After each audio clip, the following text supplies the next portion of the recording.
Channel पर 11th और 12th class के EGCG नोट्स मिलते हैं, जिनको आप एग्जाम में लिख करके अच्छे मार्क्स ऑब्टेन कर सकते हैं।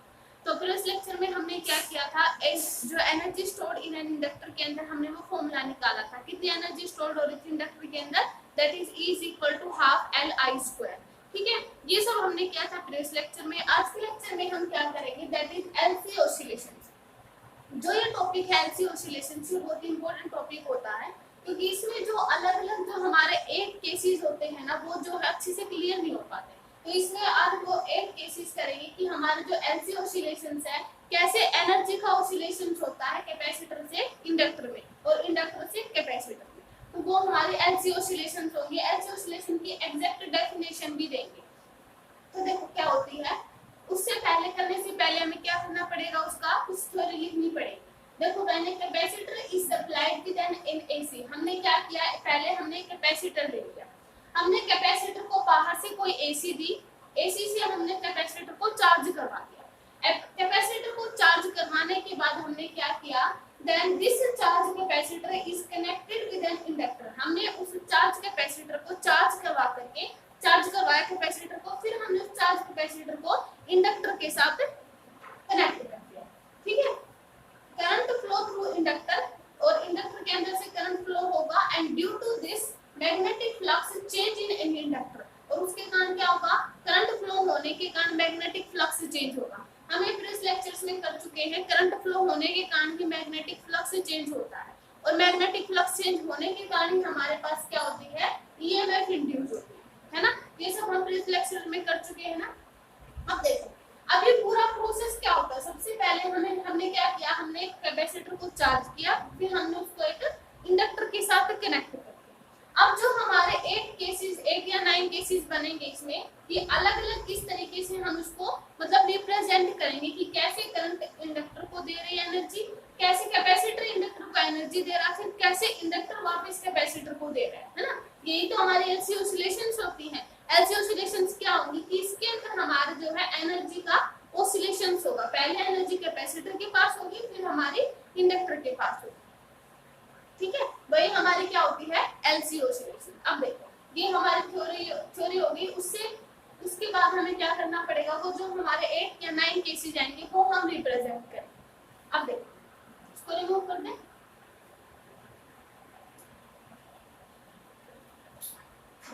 पहले हमें क्या करना पड़ेगा, सबसे पहले हमने क्या किया था, चार्ज कैपेसिटर को एक इंडक्टर के साथ कनेक्ट किया।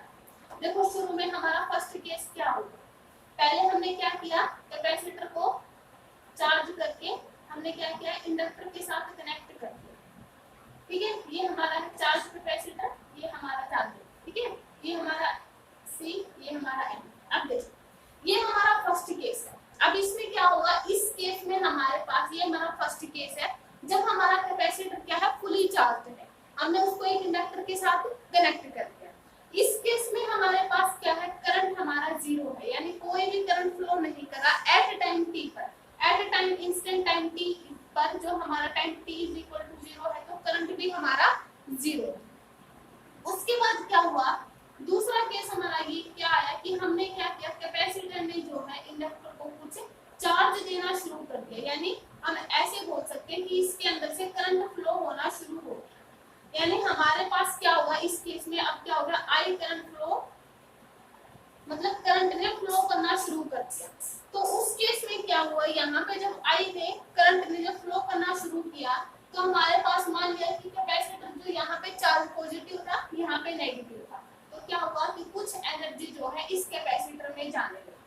इसका मतलब क्या हुआ कि हमारे पास क्या, क्योंकि चार्ज हमारा क्या कर रहा है, डिक्रीज कर रहा है ना, चार्ज डिक्रीज कर रहा है, लेकिन करंट हमारा क्या कर रहा है, इंक्रीज। अब हमें पता है कि अगर हमारा एक कैपेसिटर है, अगर इसके साथ में कोई भी इंडक्टर या रजिस्टर कुछ भी कनेक्ट ना होता, तो हमें पता है कि चार्ज जो है कंप्लीटली बहुत तेजी के साथ यहाँ पे आते है ना, एकदम से बहुत फास्टली यहाँ पे आते, लेकिन बीच में क्या है, इंडक्टर। अब हमें पता है कि इंडक्टर का काम क्या होता है कि जो भी वर्क हो रहा है उसको अपोज करना। मतलब क्या हो रहा है कि अगर यहाँ से करंट इंक्रीज करना चाह रहे हैं, क्योंकि करंट यहाँ से चार्ज दे रहा है कैपेसिटर, इसको क्या करेगा, यहाँ से यहाँ से जो चार्ज करंट जो फ्लो होगा ये एकदम से इंक्रीज करना चाहेगा, लेकिन बीच में इंडक्टर है। अब इंडक्टर तो क्या करेगा, जो चेंज हो रहा है उसको अपोज करेगा, यानी यहाँ से जो करंट इंक्रीज हो रहा है वो एकदम से जो इंक्रीज हो रहा है उसको कैपेसिटर उसको क्या करेगा, इंडक्टर उसको क्या करेगा, धीरे धीरे करवाएगा, यहाँ से फ्लो करवाएगा। अब यहाँ से जब करंट हमारा क्या होगा, धीरे धीरे फ्लो होना शुरू हो जाएगा, यानी क्या होगा, इस इंडक्टर के अंदर अब एनर्जी आनी शुरू होगी। अब ये इंडक्टर क्या, हमें पता है कि इसके जब जैसे यहाँ से करंट फ्लो करेगा ये अपनी बैक ईएमएफ देता है, इंड्यूस्ड बैक ईएमएफ। अब ये जो हमारी इंड्यूस्ड बैक ईएमएफ देगा यहाँ से, तो वो इंड्यूस्ड बैक ईएमएफ कैसे बनेगी, यानी हमारी जो ईएमएफ होगी वो कुछ इस तरीके से, यानी यहाँ पे हमारा पॉजिटिव चार्ज और यहाँ पे हमारा क्या हो जाएगा, नेगेटिव, क्योंकि हमें पता है इसको क्या देगा, बैक ईएमएफ देगा, बैक ईएमएफ इंड्यूस करेगा इसके अपोजिट डायरेक्शन में। ठीक है, ये हमारा सेकंड केस हो गया। उसके बाद क्या होगा, क्योंकि हमें पता है यहाँ से करंट फ्लो होना शुरू होगा, उसके बाद क्या होगा, एक टाइम ऐसा होगा कि यहाँ पे जो कैपेसिटर, क्योंकि इसने ये जो कैपेसिटर है इस इंडक्टर को चार्ज दे रहा है, मतलब एनर्जी दे रहा है, तो एक टाइम ऐसा आएगा कि यहाँ पे जो कैपेसिटर है उसके अंदर जो चार्ज है वो क्या हो जाएगा, जीरो। ठीक है, यानी इसके ऊपर भी जीरो और उसके ऊपर भी जीरो। हमें पता है करंट फ्लो क्यों कब करता है, जब पोटेंशियल डिफरेंस क्रिएट होने लगता है। तो यहाँ पे क्या होगा कि एक टाइम पे यहाँ पे भी चार्ज जीरो हो गया, यहाँ पे भी चार्ज जीरो हो गया। अब यहाँ से जो करंट है वो क्या कर रहा है, मैक्सिमम फ्लो कर रहा है, that is I note. I note हमारा करंट यहाँ से मैक्सिमम फ्लो कर रहा है, ये हमारा सी है, ये हमारा है। ठीक है, यानी अब हमारे जो इंडक्टर है उसके अंदर क्या होगी, फुली, मतलब ये फुली एनर्जी आ गई कैपेसिटर से, क्योंकि कैपेसिटर ने क्या कर दिया, अपना सारा चार्ज इंडक्टर को दे दिया, मतलब एनर्जी दे दी। अब इस केस में कैपेसिटर पे क्या हो गया, चार्ज बिल्कुल जीरो हो गया और करंट यहाँ से मैक्सिमम फ्लो करना शुरू कर दिया, मैक्सिमम कर दिया इसमें करंट। ठीक है, यहाँ से जब मैक्सिमम करंट फ्लो होने लगा, इंडक्टर के अंदर फुली चार्ज एनर्जी है, इससे ज्यादा, मतलब ये तो जीरो हो चुका है लेकिन इसने पूरी एनर्जी इंडक्टर को दे दी। अब उस केस में इसके बाद क्या होगा, इसके बाद नेक्स्ट केस हमारा क्या बनेगा, अब हमें पता है कि क्या होगा कि इंडक्टर तो क्या करेगा कि जो भी चेंज हो रहा है उसको अपोज करेगा, ये हमारा कैपेसिटर, ये हमारा इंडक्टर। अब क्योंकि हमें पता है कि करंट मैक्सिमम फ्लो होना शुरू हो गया, अब क्योंकि अगर मान लिया कैपेसिटर के अंदर चार्ज जीरो हो गया था तो इंडक्टर ने चाहा, क्योंकि इंडक्टर क्या कर रहा था, मैक्सिमम करंट फ्लो कर रहा था। अब इंडक्टर सोचेगा कि इससे भी हम क्या करें, एकदम से जीरो हो जाए, लेकिन इंडक्टर का काम हमेशा क्या होता है, ऑपोजिट होता है, कि एकदम से अगर वो फ्लो कर रहा है, मैक्सिमम फ्लो कर रहा है तो उसको डिक्रीज करेगा, अगर वो डिक्रीज होना चाह रहा है तो उसको इंक्रीज करेगा। ठीक है, ग्रोथ एंड डिके को जो हमारा growth and decay of current होता है ना, उसको हमेशा इंडक्टर क्या करता है, अपोज करता है। अब इस यहाँ पे हमारा मैक्सिमम करंट फ्लो हो रहा था लेकिन कैपेसिटर के अंदर चार्ज जीरो था, तो इंडक्टर ने चाहा कि एकदम से हम भी जीरो हो जाए, लेकिन इंडक्टर ने क्या कहा, एकदम से जीरो तो इंडक्टर तो नहीं होने देगा। इंडक्टर क्या कहेगा कि धीरे धीरे हम धीरे धीरे जीरो हो सकता है ये करंट, लेकिन एकदम से इसको जीरो नहीं होने देगा। तो उस केस में क्या होगा हमारे पास कि ये यहाँ से जो हमारा आई नोट है, आई नोट से ये क्या करेगा, इसको आई कर देगा, एकदम से जीरो नहीं होने देगा। उस केस में क्या होगा कि हमारा जो कैपेसिटर है, ये जो कैपेसिटर है ये क्या करेगा, ऑपोजिट डायरेक्शन में चार्ज होना शुरू हो जाएगा, क्योंकि एक टाइम पे ये तो जीरो हो चुका है लेकिन इंडक्टर के अंदर करंट जीरो नहीं हुआ, इंडक्टर के अंदर करंट जीरो बिल्कुल नहीं हुआ है, क्योंकि इसने क्या किया है, अभी धीरे धीरे फ्लो करना शुरू किया है, क्योंकि ये इंडक्टर का काम है कि वो एकदम से उसको जीरो नहीं होने देगा, वो स्लो फ्लो करवाएगा उसको। यहाँ से करंट आई नोट से आई फ्लो होना शुरू हो गया, मतलब क्या हुआ कि ये जो इंडक्टर है क्या करना शुरू कर देगा, कैपेसिटर को ऑपोजिट डायरेक्शन में फ्लो करना शुरू कर देगा। तो यहाँ से इस कैपेसिटर को यहाँ से इसको ऑपोजिट डायरेक्शन में ये हमारा कैपेसिटर जो है चार्ज होना शुरू हो गया। अब ये जो हमारा कैपेसिटर है ऑपोजिट डायरेक्शन में चार्ज फ्लो होना शुरू हो गया। अब उसके बाद क्या होगा कि देखो यहाँ पे नेक्स्ट केस हमारा क्या बनेगा, ठीक है, ये हमारा नेक्स्ट केस क्या बनेगा, देखो अब यहाँ से अब ये ऑपोजिट डायरेक्शन में इस कैपेसिटर को चार्ज करने लगा, यानी यहाँ पे अगर हम ऐसे लिखें कि मान लिया शुरू में यहाँ पे Q0 यहाँ पे Q naught minus C plus Q naught, ठीक है। यहाँ पे फिर क्यू आया प्लस क्यू, यहाँ पे माइनस क्यू आया, ये 0 0 यहाँ पे फिर प्लस क्यू आया, ठीक है, यहाँ पे माइनस क्यू आया। फिर क्या हुआ, अगर ये अपोजिट डायरेक्शन में इसको चार्ज अप कर रहा है तो यहाँ पे क्या आ जाएगा, प्लस क्यू नॉट हो जाएगा और यहाँ पे क्या आ जाएगा, माइनस क्यू नॉट, क्योंकि एक टाइम पे मैक्सिमम भी चार्ज करेगा इसको। कैपेसिटर को मैक्सिमम चार्ज दे सकता है एक टाइम पे ये, क्योंकि इंडक्टर के अंदर क्या हो रहा है, अपोजिट डायरेक्शन में इंडक्टर ने कैपेसिटर को चार्ज करना शुरू कर दिया है अपोजिट डायरेक्शन में, ठीक है। तो ये हमारा फिफ्थ था, यहाँ पे आ गया। अब क्या हो रहा है कि यहाँ से ये हो गया फुली चार्ज एकदम से। अब इंडक्टर के अंदर जो करंट है, ये हमारा फिफ्थ केस है, उस केस में हमारे पास करंट 0 आ चुका है, क्योंकि करंट क्या है, पहले आई नोट से आई नोट हुआ, क्योंकि करंट डिक्रीज करना चाह रहा था।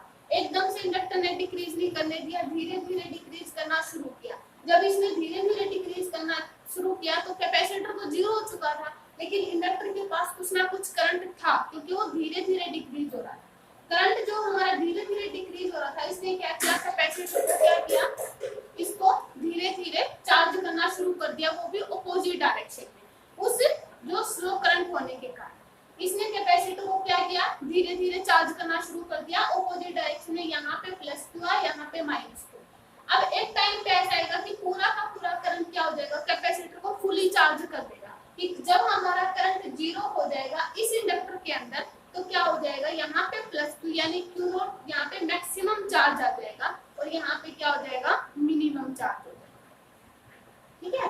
ये हमारा मैक्सिमम चार्ज, ये हमारी पॉजिटिव प्लेट हो जाएगी, ये हमारी नेगेटिव।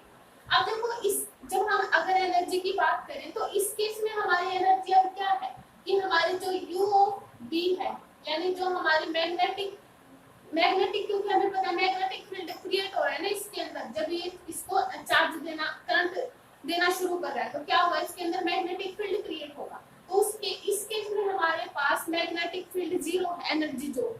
अगर इलेक्ट्रिक फील्ड की एनर्जी देखें तो वो हमारी क्या है, कैपेसिटर के केस में हमें पता है हमारी एनर्जी क्या होती है, that is Q not square by 2C। ये हमारी कैपेसिटर के केस में एनर्जी होती है, और इंडक्टर के केस में हमारी जो एनर्जी होती है वो हमारी क्या होती है, that is half LI not square. ये हमारे इंडक्टर के केस में एनर्जी होती है, ये हमारे कैपेसिटर के केस में। अब इस केस में अगर देखें तो सिर्फ और सिर्फ चार्ज किसके पास है, कैपेसिटर के पास। तो हमारी एनर्जी क्या होगी, that is Q not square by 2C, क्योंकि सिर्फ और सिर्फ अभी तक कैपेसिटर के पास है, ठीक है। देखो एनर्जी की बाद में हम यहाँ पे बाद में लिखेंगे, ठीक है, पहले हम ये केस पूरे कर लेंगे। तो यहाँ पे क्या आ जाएगा, मैक्सिमम चार्ज, यहाँ पे मिनिमम। अब कैपेसिटर फुली चार्ज हो चुका है और इंडक्टर के अंदर करंट आ चुका है 0, लेकिन अब क्या करेगा, उसके बाद तो कैपेसिटर भी अपना वर्क करना शुरू करेगा। अब जब कैपेसिटर ने अपना वर्क करना शुरू किया तो क्या करेगा, ये इंडक्टर को वापस से एनर्जी देना चाहेगा, यानी यहाँ पे जो हमारा प्लस क्यू नॉट था और ये हमारा माइनस क्यू नॉट था, ये क्या करेगा, इसको यहाँ से क्या करेगा, ये इसको चार्ज करना शुरू करेगा, क्योंकि अब की बार करंट हमारा क्या करेगा, अपोजिट डायरेक्शन में फ्लो करेगा। देखो यहाँ, तो ये हमारा करंट आई होगा। अब की बार हमारा जो करंट है वो इस डायरेक्शन में फ्लो करना है, क्योंकि ये पॉजिटिव चार्ज हो चुका है, ये नेगेटिव चार्ज हो चुका है। तो अब जो चार्ज करंट आना शुरू होगा वो कहाँ से आएगा, पॉजिटिव चार्ज की तरफ से, है ना। तो ये इंडक्टर को क्या करना शुरू कर देगा, फिर से एनर्जी देना शुरू कर देगा। अब इंडक्टर क्या होगा, धीरे धीरे जब करंट हमारा आई है, क्योंकि यहाँ से कैपेसिटर की जो पॉजिटिव प्लेट है वो इंडक्टर को एनर्जी देगा, तो यहाँ से जो करंट ये फ्लो होगा। अब यहाँ पे जो हमारी पॉजिटिव प्लेट है, नेगेटिव जो प्लेट है ना कैपेसिटर की, वो क्या करेगी, यहाँ से जो हमारा नेगेटिव चार्ज है उसको पॉजिटिव कर देगी, है ना। तो ये वाला हमारा नेगेटिव चार्ज है, ये हमारा पॉजिटिव प्लस क्यू नॉट जो है ना। तो उस केस में यहाँ पे अब चार्ज जो है वो मैक्सिमम से डिक्रीज होने लगेगा, क्योंकि करंट क्या कर रहा है, इसको अब की बार नेगेटिव से पॉजिटिव बनाना चाहेगा। तो यहाँ पे प्लस क्यू नॉट ना करके हम क्या लिखेंगे, यहाँ पे क्यू नॉट क्यू, सॉरी ये प्लस क्यू हो जाएगा और ये हमारा माइनस क्यू हो जाएगा, है ना। अब यहाँ पे क्यू नॉट नहीं आएगा, क्या अब की बार क्या आएगा, क्यू आएगा, क्योंकि मैक्सिमम चार्ज नहीं रहा ना, ये धीरे धीरे इसको चार्ज करना शुरू करेगा। यानी यहाँ पे हमारे पास अब की बार क्या होगा, धीरे धीरे चार्ज होना शुरू होगा। तो यहाँ पे अब की बार क्या हो जाएगा, नेक्स्ट उसमें ये हमारी क्या हो जाएगी, यहाँ पे क्या आ जाएगा प्लस चार्ज होना शुरू हो जाएगा, यहाँ पे हमारा माइनस क्यू होना शुरू हो जाएगा, क्योंकि करंट क्या आ रहा है आपकी बात कि करंट हमारा इसी डायरेक्शन में आना आ रहा है ना, यहाँ से है ना, ये करंट आ रहा है। इस केस में हमारे पास पहले क्या बना, आपकी बार माइनस क्यू था, फिर यहाँ पे हमारा प्लस क्यू था, क्योंकि क्यू नोट से हमारा प्लस क्यू हुआ और माइनस क्यू नोट से हमारा ओनली क्यू हुआ है ना, क्योंकि चार्ज डिक्रीज होना शुरू हो गया। उसके बाद करंट यहाँ से अब हमने ये लिया, उसके बाद क्या होगा कि एकदम से हमारा जो कैपेसिटर है वो क्या हो जाएगा, इंडक्टर उसको क्या कर देगा, चार्ज अप कर देगा फुली, क्योंकि इंडक्टर को अपना करंट देता रहेगा ना, तो एक टाइम पे ऐसा आएगा कि इस प्लेट पे हमारे पास वापस से क्यू नोट आ जाएगा और इस प्लेट पे हमारे पास वापस से माइनस क्यू नोट आ जाएगा, यहाँ पे प्लस, क्योंकि यहाँ पे ये क्या कर रहा है कि बात इसी डायरेक्शन में इसने करंट को देना शुरू कर दिया है। ठीक है, अब देखो ये हमारे 9 केसेस बने, यहाँ पे प्लस क्यू नोट। अब ये जो हमारा केस फर्स्ट है, ये देखो ये पहले केस जैसा नहीं हुआ, ठीक है, ये पहले केस जैसा हो गया ना, है ना, ये हमारा फर्स्ट केस जो था सेम वैसे ही आ गया। अब हम एनर्जी की बात करते हैं, तो देखो इसमें जो हमारा फर्स्ट था सिर्फ और सिर्फ कैपेसिटर के पास एनर्जी थी, इंडक्टर के अंदर करंट 0, तो उस केस में जो एनर्जी थी that is q not square by 2c। अब उसके बाद क्या हुआ कि जैसे ही करंट फ्लो करना शुरू किया तो चार्ज जो कैपेसिटर ने अपनी एनर्जी इंडक्टर को देनी शुरू कर दी, यानी उस केस में हमारे पास क्या हुआ कि जो हमारी energy of q not square by 2c थी वो इज इक्वल टू किसके इक्वल आ गई, हाफ Li स्क्वायर। यानी हम ऐसे कह सकते हैं कि कैपेसिटर और इंडक्टर के पास एनर्जी सेम हो, नियरली सेम आ गई है ना, q not square by 2c is equal to half Li not square आ गई। अब हम थर्ड केस में देखते हैं कि थर्ड केस में हमारे पास कैपेसिटर में तो 0 हो चुकी है एनर्जी, क्योंकि कैपेसिटर ने फुली चार्ज कर दिया किसको, इंडक्टर को। अब सिर्फ और सिर्फ एनर्जी किसके पास आ गई, इंडक्टर को, यानी वो हमारी कितनी बनी, that is half Li not square. यानी कैपेसिटर के पास हमारी अब एनर्जी जो है वो क्या है, 0 है, लेकिन अब सिर्फ और सिर्फ इंडक्टर के पास एनर्जी है। अब हम इसकी बात करते हैं। अब देखो अब यहाँ पे क्या हुआ कि जब यहाँ पे कैपेसिटर 0 हो गया था, लेकिन बाद में क्या किया, इसने इंडक्टर ने क्या किया कि इसको एनर्जी देनी शुरू कर दी, यानी इस केस में फिर से हमारे पास एनर्जी क्या आ गई, q not square by 2c, यानी कैपेसिटर के अंदर और इंडक्टर के अंदर एनर्जी लगभग क्या हो गई, इक्वल हो गई, है ना, तो इक्वल एनर्जी हमने ले। अब इस केस में फिर से हमारे पास क्या हुआ कि करंट 0 हो चुका है, लेकिन कैपेसिटर क्या हुआ, फुली चार्ज हो चुका है। अब अगर देखें इसको तो हमारा करंट ये जा रहा है, यानी हमारा जो करंट है आई से आई नॉट रहेगा ना यहाँ,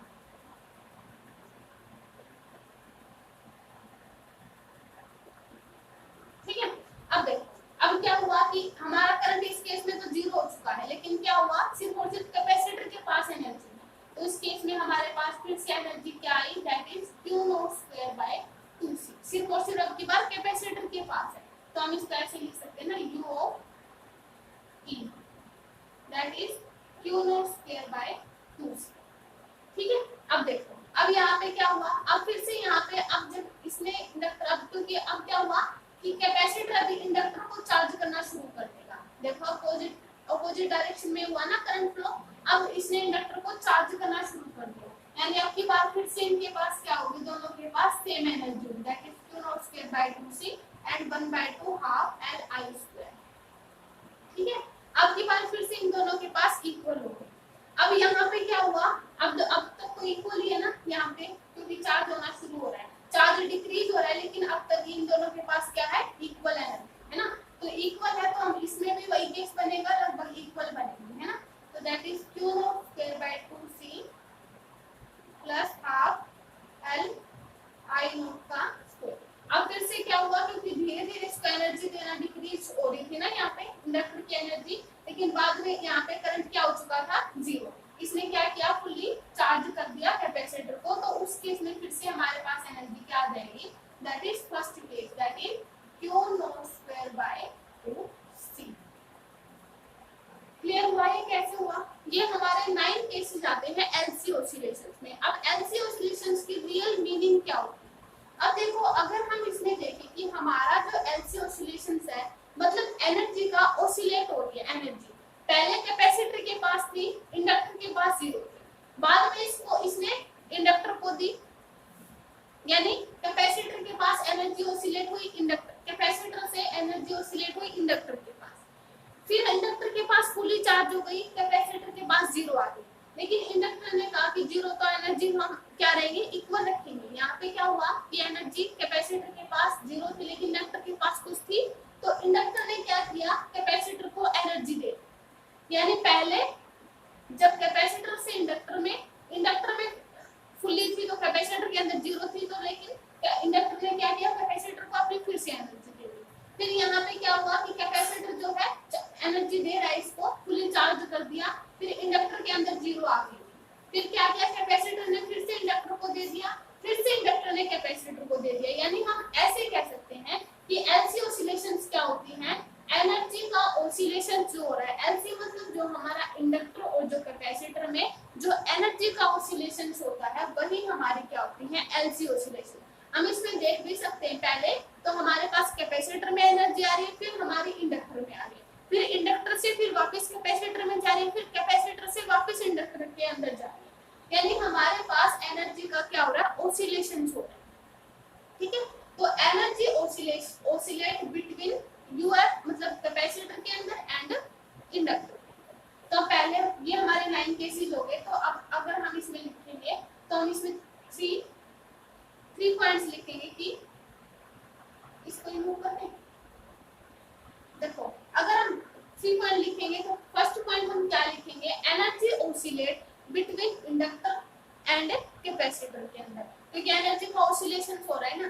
सेकंड हमारा क्या होगा कि there is no loss of energy, अगर यहाँ पे लॉस ऑफ एनर्जी नहीं होगी, क्योंकि यहाँ पे एनर्जी का अगर देखो यहाँ पे एनर्जी का लॉस नहीं हो रहा है यहाँ पे, क्योंकि एनर्जी क्या हो रही है सेम है, अगर कैपेसिटर के अंदर जा रही है तो इंडक्टर में, कैपेसिटर के अंदर फुल है तो इंडक्टर में, इंडक्टर मतलब दोनों में इक्वल हो रही है लेकिन लॉस नहीं हो रहा है एनर्जी का। और जहां पे हम एनर्जी का लॉस नहीं होता ना उसको हम क्या बोलते हैं अनडैम्प्ड ऑसिलेशन। देखो इसको रिमूव कर देते हैं, फिर हम उसके 3 पॉइंट लिखेंगे, क्योंकि उसको रिमूव कर रहे बिना वो 3 पॉइंट्स नहीं लिखे जाएंगे। देखो वो 3 पॉइंट कौन से होंगे, एनर्जी ऑसिलेट किन किन के बीच में ऑसिलेट हो रही है, between electric field of capacitor,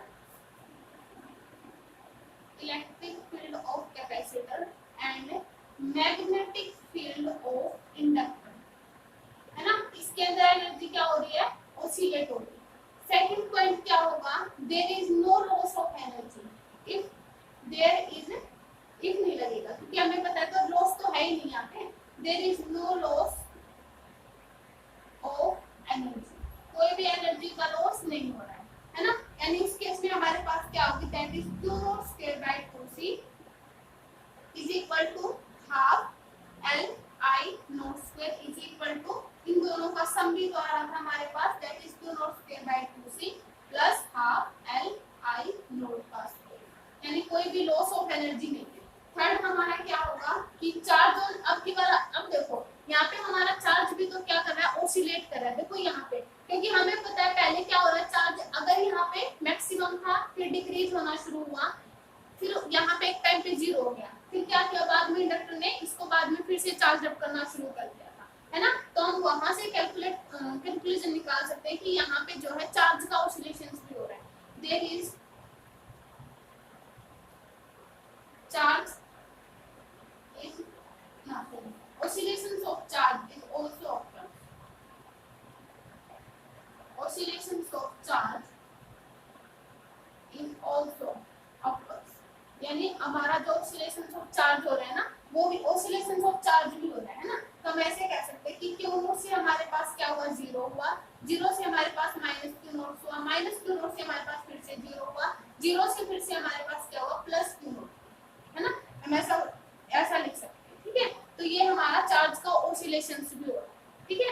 तो एनर्जी का ऑसिलेशंस होने के कारण ही between electric field of capacitor and magnetic field of inductor में एनर्जी का ऑसिलेशंस होने के कारण इसको हम क्या बोलते हैं एलसी ऑसिलेशंस, ठीक है। तो ये हमारे 3 पॉइंट है। अब उसके बाद हमारे आते हैं डैम्प्ड वो डैम्ड और अनडैम्ड बाद में लिखेंगे। अब इसकी मैथमेटिकल साइड देखो। अब देखो ये हमारे 3 पॉइंट हो गए। अब इसकी मैथमेटिकल साइड हमारे क्या होगी, देखो मैथमेटिकल साइड ये होगी कि हम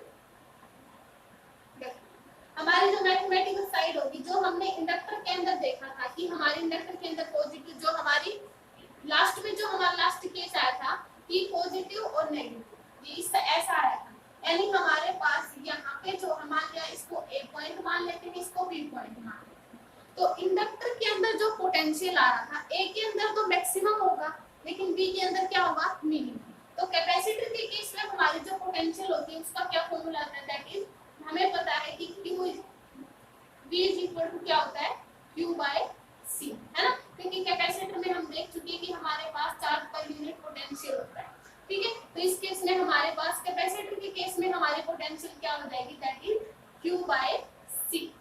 अब इसको हम ऐसा क्यों लिख रहे हैं, क्योंकि यहाँ पे जब लास्ट केस जब हम लिखेंगे तो उस केस में हमारा पहले जैसा केस बन रहा है। यानी हमारे पास A, अगर हम इसको A माने और इसको B मान ले तो क्या होगा, अगर ये भी इसका जो इंडक्टर ने भी जो ईएमएफ इंड्यूस की थी इस केस में वो ये थी, है ना, ये वाली पॉजिटिव थी, ये वाली नेगेटिव थी। तो अगर इसका पोटेंशियल देखें तो कैपेसिटर के अंदर जो पोटेंशियल है वो क्या है, मैक्सिमम, मतलब V of A is greater than V of B, है ना। ये तो इंडक्टर के केस, इंडक्टर से ज्यादा पोटेंशियल किसमें है, कैपेसिटर में। तो इसको हम ऐसे लिख सकते हैं, तो Q बाय C माइनस का क्या हो जाएगा, इंडक्टर के अंदर पोटेंशियल क्या होती है, that is L D I by A, है ना। और ये इज इक्वल टू किसके इक्वल हो जाएगा, ठीक है। अब देखो Q बाय C माइनस का L D I by dt। अब हमें पता है कि जब हमारा चार्ज क्या कर रहा था, डिक्रीज कर रहा था, तो हमारा जो करंट है वो इंक्रीज कर रहा है ना। क्योंकि हम देख चुके हैं ना, अगर हमारा चार्ज देखो डिक्रीज कर रहा था, यहाँ से पहले हमारा मैक्सिमम था फिर मिनिमम हुआ, उसके बाद देखा तो करंट इंक्रीज कर रहा था। यानी हम इसको ऐसे लिख सकते हैं, that is I is equal to minus का dq बाय dt, ऐसा लिख सकते हैं ना हम इसको। क्योंकि जब हमारा चार्ज डिक्रीज कर रहा है तो हमारा करंट है इंक्रीज कर रहा है, ठीक है। तो यहाँ से क्या आ जाएगा, Q बाय C माइनस का L। अब di बाय dt अगर हम लिखेंगे तो क्या आ जाएगा, माइनस का d square Q by dt का स्क्वायर, है ना। और यहाँ पे क्या आ जाएगा, इक्वल टू, अब माइनस माइनस प्लस हो जाएगा, that is Q by C plus का L d square Q by क्या आ जाएगा, dt का। अब देखो जो ये हमारी इक्वेशन बनी है ये कुछ ऐसी नहीं है कि d square Q by dt square plus omega square into x, ये इक्वेशन हमारी। यानी अगर हम इसको देखें कि यहाँ पे क्या अगर क्योंकि ये वाली इक्वेशन इसको इसके साथ कंपैरिजन करेंगे तो ये यहाँ पे L जो है वो एक्स्ट्रा, तो अगर हम इस पूरी इक्वेशन को L से डिवाइड करते हैं तो यहाँ पे आ जाएगा L और यहाँ पे ये L रिमूव हो जाएगा, क्योंकि हम क्या कर रहे हैं, L से इसको डिवाइड कर रहे हैं, है ना। तो ये आ जाएगा Q बाय LC, ठीक है, और d square Q by dt square हो जाएगा। यहाँ से हमने क्या किया, पूरी ये जो हमारी इक्वेशन थी उसको हमने L से डिवाइड किया, ठीक है। तो ये आ जाएगा Q बाय LC, देखो इसको अच्छे से लिखते हैं, यहाँ पे Q बाय LC हो जाएगा plus d square Q by dt square हो जाएगा। फिर हमने क्या किया, इसको जो है इसी क्वेश्चन के साथ कंपैरिजन किया, यानी d square Q by dt square तो x, अगर यहाँ पे x होता है ना, यहाँ ये तो Q है, लेकिन ये अगर हम इसको कंपैरिजन करते हैं तो यहाँ पे x होगा, है ना। ये इक्वेशन बनेगी। फिर हमने इसको इसके साथ कंपैरिजन किया, यानी हमारे पास जो ओमेगा आया, यानी ये देखो जो x है ये वाला x यहाँ पे बन जाएगा और ये आ जाएगा, यानी हमारा ओमेगा स्क्वायर क्या होगा, that is Q by L, sorry x तो ये हो गया ना 1 बाय L, है ना। जब हमने इसको इसके साथ कंपैरिजन किया तो ओमेगा स्क्वायर x, यानी यहाँ पे Q हो गया, यहाँ पे x था यहाँ पे ये Q हो गया, तो ओमेगा स्क्वायर है 1 बाय LC के इक्वल आ जाएगा। तो ओमेगा जो हमारा बनेगा that is 1 by under root LC, ठीक है। अब हमें पता है कि ओमेगा हमारा क्या होता है, 2 पाई इनटू म्यू, हमारी जो फ्रीक्वेंसी होती है ना, यानी ये होती है हमारी दैट इज 2 पाई म्यू, ठीक है। अगर हम इस फ्रीक्वेंसी को निकालें तो ये हमारी फ्रीक्वेंसी क्या हो जाएगी, तो हमारी जो फ्रीक्वेंसी हो जाएगी वो क्या हो जाएगी, that is 1/2 pi under root L. ये हमारी फ्रीक्वेंसी हो जाएगी कि इतनी फ्रीक्वेंसी के साथ हमारा जो चार्ज है वो ऑसिलेट करेगा या करंट जो है वो चार्ज ऑसिलेट करेगा इतनी फ्रीक्वेंसी। तो ये हमारी फ्रीक्वेंसी होगी that is 1/2 pi under root L. ठीक है, तो ये हमारी फ्रीक्वेंसी होगी। तो ये हमारी इक्वेशन होगी दैट इज ये Q बाई एल से हमने क्या किया, यहाँ पे L D I by d T. अब हमें पता है कि हमारा जब चार्ज डिक्रीज हो रहा है तो करंट इंक्रीज हो रहा है, तो I is equal to minus का d q by d t लिखेंगे। इसलिए यहाँ पे I की जगह पे क्या हो जाएगा, D square Q by d T, क्योंकि हमें D I by d T चाहिए ना, तो D I by d T की जगह minus D square Q by d T. फिर हमने इसको इसी क्वेश्चन के साथ कंपैरिजन किया, तो यहाँ पे इसको पूरी, यहाँ पे एल था, हमने क्या किया पूरी इक्वेशन को एल से डिवाइड कर दिया, तो क्यू बाई एल से यहाँ से एल कैंसिल हो जाएगा। फिर हम इसको कंपैरिजन कर सकते हैं इजीली। तो यहाँ से हमारी फ्रीक्वेंसी क्या है, 2 पाई अंडर रूट एल। ठीक है, अब हम बात करते हैं एनर्जी की। जब हमारी एनर्जी का लॉस होता है, ठीक है, ये हमारी फ्रीक्वेंसी आ गई है। अब हम एनर्जी का लॉस देख, अब देखो जो हमने देखा था कि इसके अंदर तो हमारे पास एनर्जी का कोई ऑसिलेट जो है लॉस नहीं हो रहा था, मतलब हमारे पास कोई एनर्जी का लॉस नहीं होता, तो हमारी क्या होती है अनडैम्प्ड ऑसिलेशन। देखो अनडैम्प्ड ऑसिलेशंस, अनडैम्प्ड ऑसिलेशंस क्या होती हैं, if there is no loss of energy, if there is no loss of energy, तो वो हमारी कौन सी होती है अनडैम्प्ड ऑसिलेशन।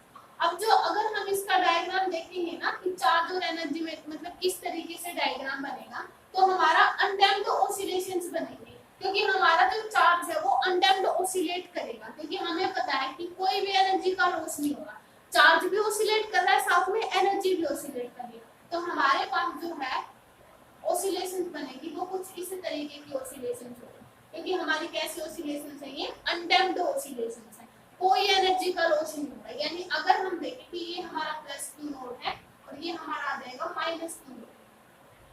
हम देख रहे थे कि यहाँ पे पहले प्लस Q नोट था, फिर चार्ज ने डिक्रीज करना शुरू किया टाइम के साथ। अगर हम इसको T मान लें, है ना, टाइम के साथ चार्ज ने डिक्रीज करना शुरू किया, फिर चार्ज 0 हो गया। चार्ज ने फिर से इंडक्टर ने बाद में क्या किया, फिर से कैपेसिटर को चार्ज देना शुरू कर दिया, वो भी ऑपोजिट डायरेक्शन में, इसलिए यहाँ पे माइनस Q नोट। फिर से यहाँ पे क्या आ जाएगा प्लस Q नोट, फिर से माइनस Q नोट, फिर से प्लस Q नोट, यानी चार्ज का क्या हो रहा है ऑसिलेशंस हो रहा है। यानी अगर जहाँ पे एनर्जी का ऑसिलेशंस नहीं होता उसको हम अनडैम्प्ड ऑसिलेशंस बोलते हैं। तो ये हमारी अगर हम देखेंगे कैसे आ जाता है कि हमारे जो ऐसी ऑसिलेशंस होती हैं उसमें जो चार्ज होता है वो क्या होता है कि वो किस तरीके की ऑसिलेशंस बनाता है, तो हम उसमें क्या लिखेंगे, दैट इज अनडैम्प्ड ऑसिलेशन, यानी there is no loss of energy. ठीक है, तो वो हमारी क्या बना देगा, दैट इज अनडैम्प्ड ऑसिलेशन। और डैम्प्ड ऑसिलेशंस क्या होती हैं, there is loss of energy. अगर लॉस ऑफ एनर्जी होगा, देखो डैम्प्ड, ठीक है, there is loss of energy, if there is loss of energy, अगर एनर्जी का लॉस हो रहा है तो क्या होगा,